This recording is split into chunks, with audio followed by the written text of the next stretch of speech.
Selamat berjumpa kembali dalam mata kuliah Manajemen Operasi Jasa.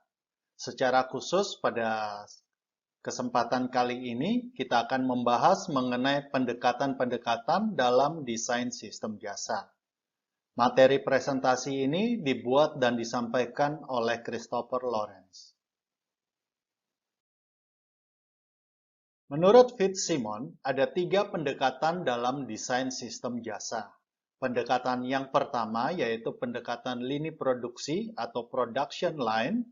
Pendekatan yang kedua adalah pendekatan intermediate atau intermediate. Pendekatan ketiga adalah pemberdayaan informatika atau information empowerment. Apa saja ketiga pendekatan ini akan kita bahas dalam slide berikutnya. Pendekatan lini produksi adalah pendekatan yang tepat digunakan untuk usaha jasa yang memiliki rutinitas atau proses operasi yang terstandar. Seperti contoh misalnya restoran, rumah makan seperti McDonald, yang mana semua proses operasinya sudah memiliki standar operasi yang jelas. Standarisasi ini dilakukan untuk menjaga kualitas layanan dan mencapai efisiensi operasi. Jadi seperti misalnya untuk rumah makan McDonald, dia akan memiliki kualitas layanan dengan standar yang sama. Jadi misalnya untuk trainer baru atau untuk karyawan yang baru mulai bekerja, harus bisa menghasilkan rasa Big Mac yang sama persis dengan karyawan yang sudah 10 tahun atau 20 tahun bekerja. Jadi dengan standar operasi yang jelas, maka kualitas layanannya akan terjaga dan efisiensi operasinya pun juga akan tercapai. Pendekatan lini produksi ini berusaha untuk mengaplikasikan proses produksi barang atau konsep-konsep dari manufacturing ke dalam sektor usaha jasa. Ada 4 hal yang berusaha untuk diaplikasikan dalam usaha jasa, yaitu menstandarkan tindakan staf atau karyawan. Seperti tadi contoh, untuk karyawan McDonald misalnya, standar tindakan yang harus dikerjakan oleh staf atau karyawannya itu sama. Misalnya, proses untuk membuat kentang goreng, langkah pertama harus melakukan apa? Misalnya langkah pertama harus mengambil kentang yang masih mentah, kemudian memasukkan dalam minyak dengan temperatur tertentu.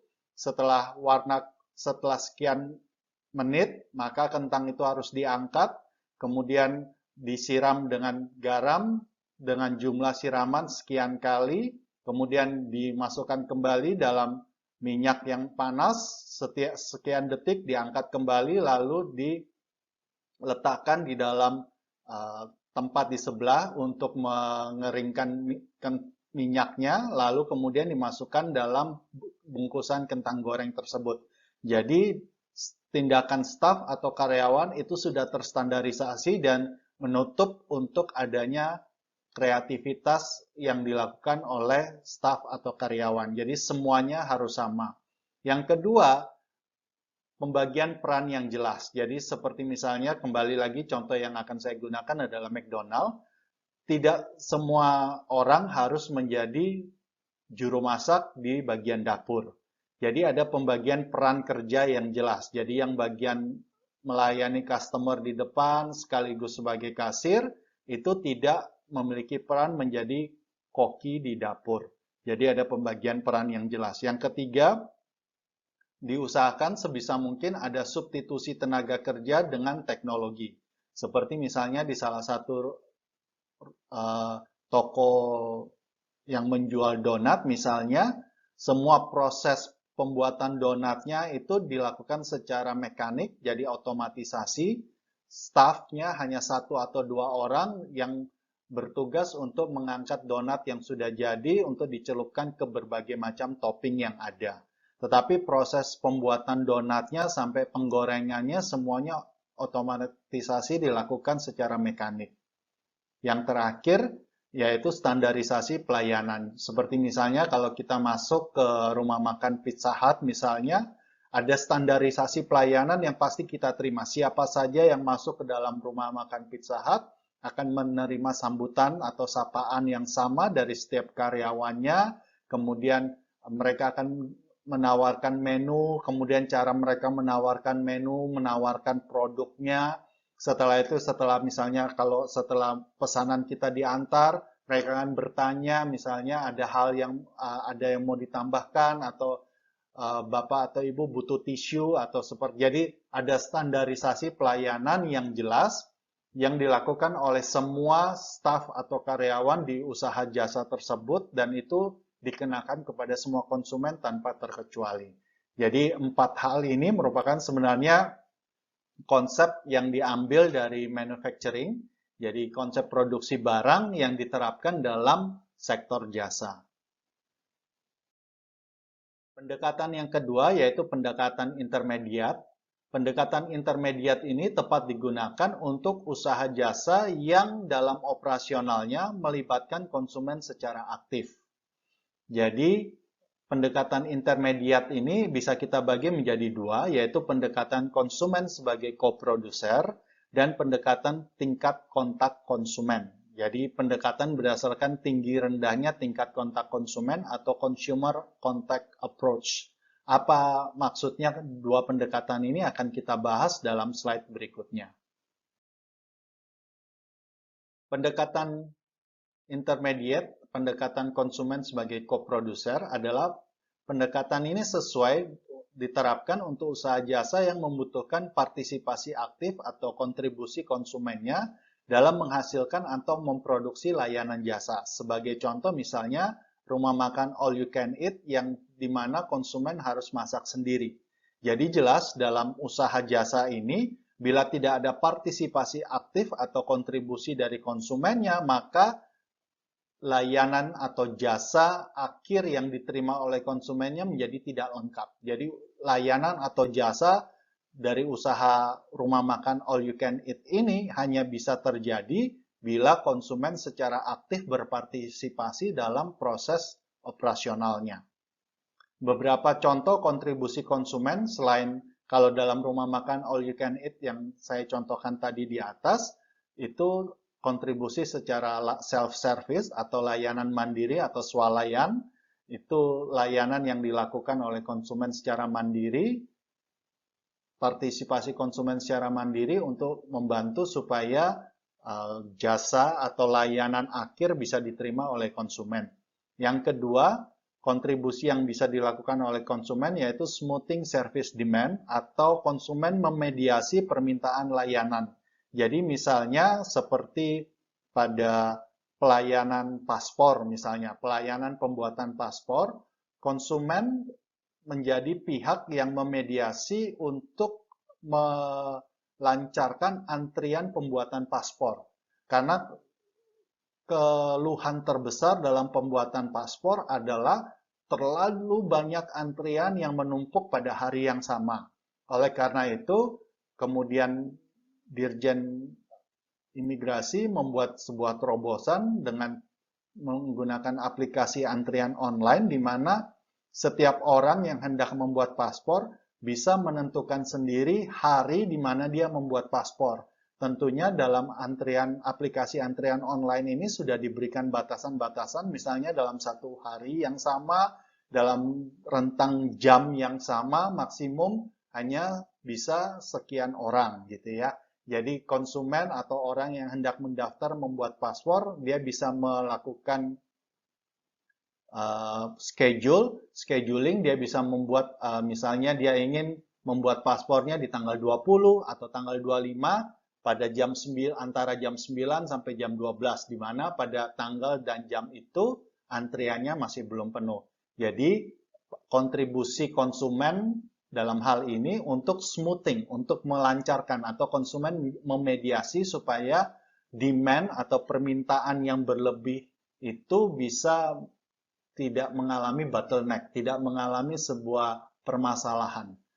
Yang ketiga, kontribusi konsumen yaitu customer generated content atau konsumen terlibat secara aktif membuat konten. Ini biasanya bisa kita lihat dalam website online yang paling terkenal adalah Wikipedia. Wikipedia merupakan sebuah kamus online, dictionary online, yang mana kamus ini isinya semuanya merupakan hasil dari pengunjungnya. Jadi bukan penyedia Wikipedia yang membuat konten-konten di dalam website itu, tetapi pengunjung dari Wikipedia, mereka yang membuat konten itu, dan semua orang dengan bebas bisa melakukan editing atau penyuntingan kepada konten yang ada di dalam website Wikipedia. Jadi ini contoh di mana konsumen bisa memberikan kontribusi secara aktif. Jadi bila usaha jasa itu naturnya seperti ini, di mana partisipasi aktif konsumen itu sangat dibutuhkan, maka kita menggunakan pendekatan konsumen sebagai co-producer. Pendekatan intermediate yang kedua yaitu pendekatan tingkat kontak konsumen. Pendekatan ini sesuai untuk usaha jasa yang dalam proses operasinya membutuhkan partisipasi konsumen secara terbatas. Pendekatan ini bisa dikatakan berada di tengah-tengah pendekatan lini produksi dan pendekatan konsumen sebagai co-producer. Jadi, pendekatan ini cocok untuk perusahaan jasa di mana biasanya dibagi menjadi dua, yaitu ada yang kita sebut sebagai front office atau kantor bagian muka atau bagian depan, di mana kantor bagian depan ini karyawan di situ atau staff di situ akan berinteraksi secara aktif dengan konsumen. Sedangkan yang kedua yaitu back office atau kantor bagian belakang, di mana staff atau karyawan yang bekerja di back office ini itu biasanya sama sekali tidak ada interaksi langsung dengan konsumen, walaupun mereka tetap bisa mendapatkan informasi tentang konsumen dari front office. Nah, faktor yang menentukan tinggi rendah tingkat kontak konsumen pada pendekatan ini ada 4. Jadi tinggi rendah tingkat konsumen itu akan menentukan desain sistem operasi untuk perusahaan jasa tersebut. Salah satu contoh paling gampang adalah mengenai ketika mendesain lokasi. Apakah perusahaan jasa ini lokasinya sebaiknya dekat dengan konsumen atau dekat dengan lokasi produksi atau lokasi mungkin barang mentah atau mungkin lokasi dengan harga yang investasi yang lebih murah. Bila perusahaan jasa ini memiliki tingkat kontak konsumen yang rendah, maka tidak menjadi masalah karena dia tidak natur dari jasa yang diberikan tidak terlalu ada keterlibatan dengan konsumen secara langsung. Tetapi bila jenis usaha jasa ini adalah jenis usaha jasa di mana tingkat kontak konsumennya tinggi, maka tentunya lokasi perusahaan jasa ini harusnya dekat dengan lokasi konsumennya. Ada 4 faktor yang menentukan tinggi rendahnya tingkat kontak konsumen pada pendekatan ini. Yang pertama yaitu kehadiran fisik konsumen. Bila kehadiran fisik konsumen di lokasi perusahaan jasa ini tinggi dalam pengertian dibandingkan keseluruhan operasi produksi jasa pada perusahaan ini, kehadiran fisik konsumen itu mungkin persentasenya dalam proses operasionalnya itu 40% atau bahkan 80%, maka dikatakan bahwa tingkat kontak konsumen pada perusahaan ini tinggi. Berarti sebaiknya lokasi perusahaan ini dekat dengan lokasi konsumennya. Faktor yang kedua, pemisahan. Seberapa bisa dilakukan pemisahan antara proses operasi yang keterlibatan konsumennya tinggi dengan proses operasi yang keterlibatan konsumennya rendah atau yang tadi saya katakan sebagai front office dan back office. Bila keterlibatan konsumen bisa dipisahkan antara front office dan back office, maka tentunya ini akan mempengaruhi nanti misalnya ketika kita mendesain layout atau tata letak dari perusahaan jasa tersebut. Kalau misalnya bisa kita pisahkan dengan cukup jelas antara front office dan back office, maka tata letak atau layout dari perusahaan jasa ini bisa kita pisahkan. Misalnya kita membuat sebuah pemisah, ada dinding yang memisahkan antara back office dengan front office-nya. Salah satunya misalnya dalam perbankan atau dalam perbankan misalnya ada front office-nya misalnya untuk teller atau customer service. Tetapi ada juga back office di mana customer sama sekali tidak memiliki akses kepada back office ini. Yang memiliki akses ke back office ini hanya staff atau karyawan perbankan itu sendiri. Contoh yang lain misalnya pada perusahaan jasa perhotelan misalnya, ada front office, ada back office. Back office pada perusahaan hotel misalnya adalah misalnya staff accounting, staff akuntansinya, kemudian staff HRD-nya, staff manajemen sumber daya manusianya. Ini merupakan bagian dari back office yang sama sekali tidak membutuhkan interaksi dengan konsumen secara langsung. Faktor yang ketiga adalah peluang penjualan lanjutan. Jadi seberapa usaha jasa tersebut ketika dia berinteraksi, stafnya berinteraksi dengan konsumen, itu memungkinkan atau tidak memungkinkan terjadinya penjualan lanjutan. Bila sangat memungkinkan terjadi penjualan lanjutan, ketika terjadi interaksi dengan konsumen, maka tentunya ini mempengaruhi, sekali lagi mempengaruhi tata letak, mempengaruhi lokasi perusahaan jasa tersebut. Sebagai contoh misalnya perusahaan Pizza Hut, rumah makan Pizza Hut yang kita bahas pada slide sebelumnya, maka penjualan lanjutan pada rumah makan Pizza Hut ini sangat-sangat dipengaruhi dengan keterlibatan konsumen secara fisik bahkan pada proses operasionalnya. Misalnya ketika staff atau pelayan pada rumah makan Pizza Hut melihat bahwa konsumen sudah selesai atau hampir selesai mengkonsumsi makanan yang dipesannya, staff atau pelayan itu bisa datang kepada konsumennya kemudian bertanya apakah ada yang ingin dipesan lagi, atau bapak atau ibu ingin memesan dessert misalnya. Ini merupakan pertanyaan-pertanyaan yang bisa diajukan kepada konsumen untuk mendapatkan penjualan lanjutan. Oleh karena itu, makanya Pizza Hut pasti, restoran Pizza Hut atau rumah makan Pizza Hut pasti lokasinya adalah lokasi yang dekat dengan konsumen. Dan yang kita lihat bahwa tata letak dari rumah makan Pizza Hut, area untuk konsumen itu cukup luas. Dan diberikan meja dan kursi supaya konsumennya bisa duduk dan makan di situ. Karena penjualan lanjutan untuk restoran Pizza Hut ini sangat ditentukan interaksi langsung dengan konsumen. Yang terakhir, faktor yang terakhir yaitu pilihan kustomisasi layanan. Jadi, seberapa kustomisasi atau option atau pilihan alternatif yang bisa dipilih oleh konsumen, seberapa banyak. Bila pilihan kustomisasi itu dalam layanan, dalam perusahaan jasa tersebut sedikit, bahkan mungkin tidak ada pilihan, maka tentunya usaha jasa tersebut tidak perlu terlalu dekat lokasinya dengan lokasi konsumen.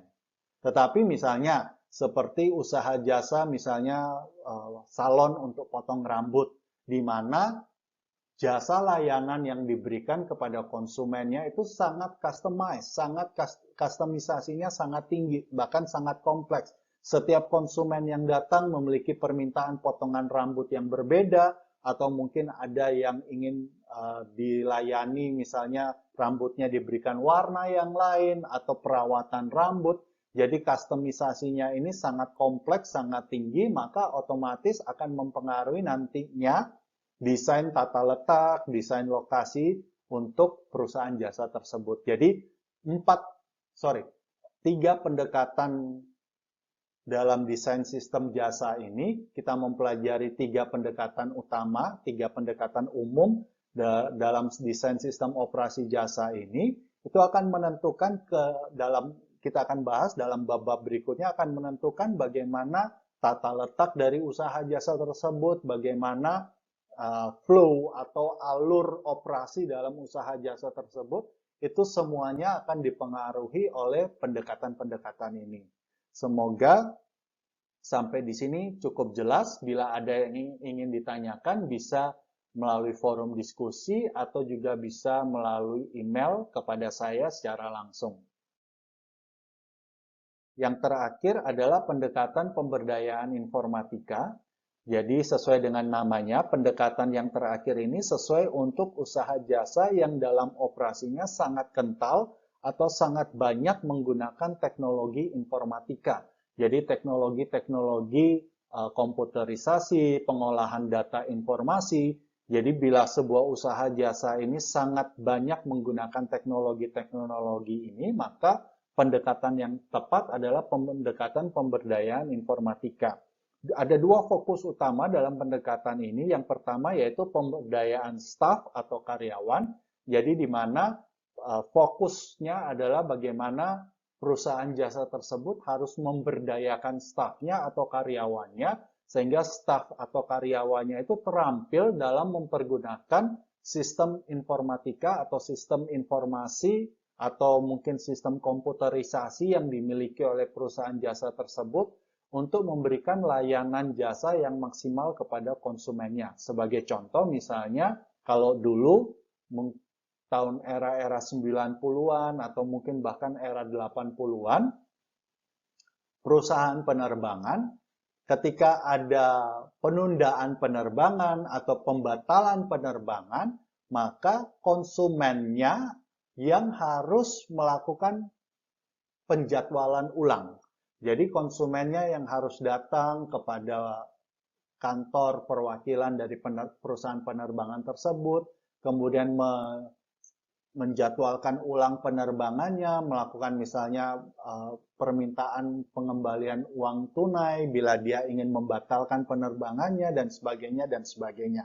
Tetapi hari-hari ini perusahaan penerbangan sudah menerapkan teknologi komputerisasi yang cukup canggih dalam pengolahan data basis datanya sehingga ketika ada penundaan penerbangan maka secara otomatis staf atau karyawan dari perusahaan penerbangan yang melakukan penjadwalan ulang untuk konsumennya. Sehingga konsumennya ketika mengalami penundaan, mereka tidak perlu melakukan penjadwalan ulang secara manual, tetapi otomatis tiketnya langsung dilakukan penjadwalan ulang, bahkan konsumen akan menerima notifikasi atau informasi pesan melalui email, melalui SMS atau langsung ditelepon dari penerbangan.